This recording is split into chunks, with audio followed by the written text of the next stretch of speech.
Hey guys, welcome back to the channel, or welcome to the channel if this is your first time here. If it is your first time here, my name is Austin. I normally build custom vehicles, but I occasionally test e-bikes, and that is exactly what I'm going to be doing today. This is the fourth full-size bike that I've tested, and this one's unique. The first three that I've tested, here's the price point. They were all right here. This one retails for $699. It is half the price of the cheapest other full-size bike that I've tested, which is pretty interesting because that is just barely above the cost of an unpowered bike. So let's get this box opened up, get the bike built, and we'll see what $699 gets you in the e-bike world.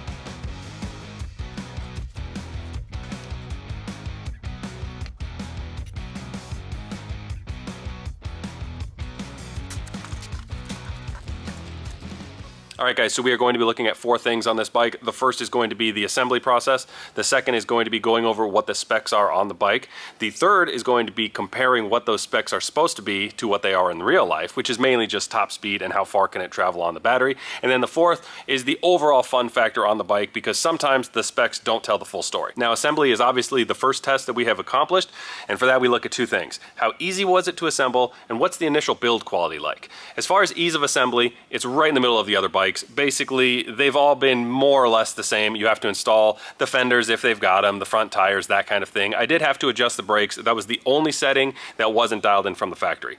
Next is the initial build quality. Again, it's right in the middle of the other bikes. I will say though, during the assembly, I did notice why this bike is a lot cheaper than the other bikes. And I have to say, this whole test, we have to compare this thing on a curve because it costs less than half as much as the next closest full-size bike that I've tested. Let me show you what I've noticed. This bike has cable actuated brakes as opposed to the hydraulic brakes that my other bikes have had. Are cable actuated as good as hydraulic? Probably not, but do they cost a lot less? They sure do. You're probably saving about $200, $100 on the rear, and then $100 on the front. Another thing about this bike that helps keep the cost low, this is a hardtail. We don't have a rear suspension like the other bikes I've tested. There are actually benefits to this design. You don't lose a lot of energy through the rear suspension, so generally they will travel farther. However, obviously, they are a little bit of a harder ride. Another difference between this and the other bikes I've tested, this is the first all steel framed bike. The other bikes have all been aluminum, which means they've also been anodized. Being steel allows them to paint this frame, and I have to say the paint job on this is absolutely fantastic. It has a beautiful metal flake to it. Overall, I think this is a really good looking bike. The only thing that actually gives away that it's even an e-bike is the giant battery pack right here. This is a removable battery pack, which is nice because then you can charge the battery away from the bike. And it also has a on-off switch here, which again, really nice feature to have because it helps keep the battery loss to a minimum. All right, so you've got pretty standard controls for an e-bike right here. And then here is the display. Good looking display, nice large numbers, real simple controls up or down for your pedal assist. Like most e-bikes, it goes up to 5, and then you can cycle through some of the other features here. You've got an odometer, max speed, average speed, all kinds of little features. And then of course you've got your Shimano shifter over here. I went through all the gears. It needed no adjustments from the factory. Everything seems like it's working great. Let's get this thing outside and take it for a ride. Now, before we take this bike out on the road, I almost forgot to finish the second part of our test, which is, of course, the stated specifications. I told you a little bit about the battery pack. I also showed you the cable-actuated brakes, but we didn't go over the motor or tell you the size of the battery pack. The battery pack is a 13 amp hour battery. This is the size of the battery packs on the other bikes I've tested. This is where the Likebike came in. The motor is a 500 watt motor with a 720 watt peak power. The other bikes were right here. The Likebike ended up right here. Now remember, we are judging this bike on a curve because it costs less than half as much as those other bikes. So are those specs good considering it's half the price? Absolutely. Now the stated range on this bike is 45 miles. Do I think it will actually go 45 miles? Yeah, probably, if you keep it in pedal assist 3 or below and you pedal the entire way.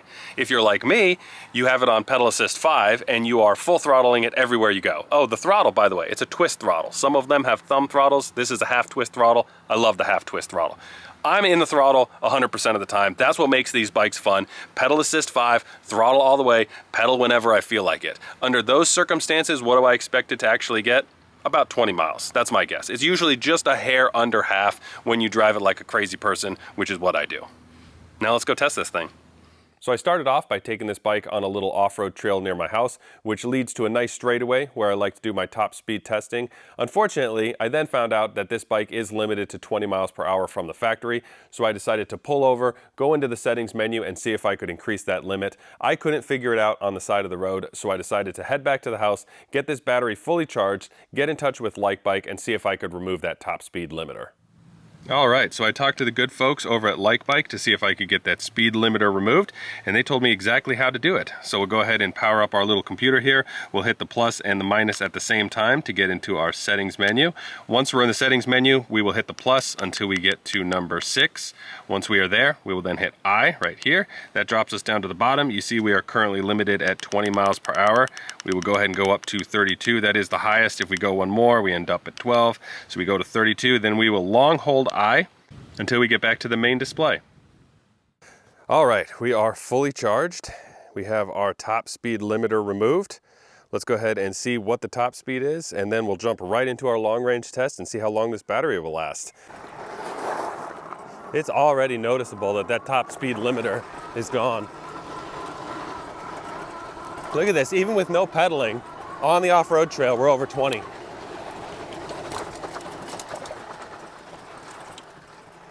That is remarkable for a 500 watt motor. All right, here we go. So I'm just doing light pedaling right now. We are at 25.6. Okay, now this spot here is perfectly flat.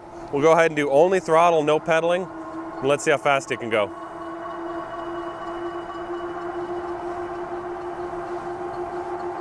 $22.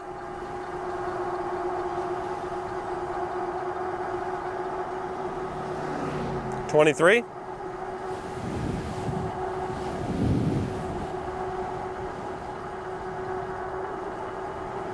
So about 23 to 24 miles an hour on flat ground with only the throttle.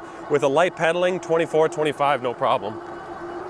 I'll tell you, it is so nice without that top speed limiter to just not feel that where it cuts off every time you hit 20 and cuts off, 20 and it cuts off. To have it just give it the power that it can and end up wherever you end up, 22 to 24, it feels so much better.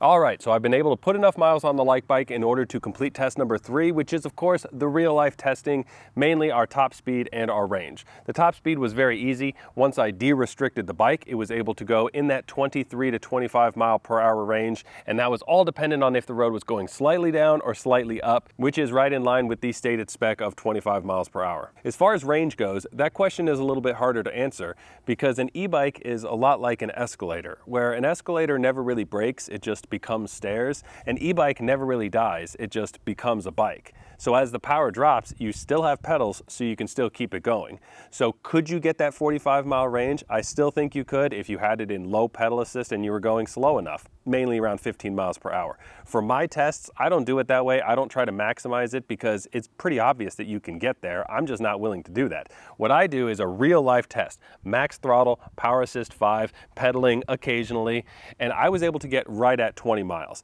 And I say right at because I didn't fully drain the battery. I was down to 1 bar and it was pretty obvious that our power was starting to drop, and that's usually where I call these tests. I don't want to run the battery until it's totally drained. I don't think that's helpful for anyone. Now all of this testing has brought us to the 4th factor that we are looking at today, which is of course the fun factor.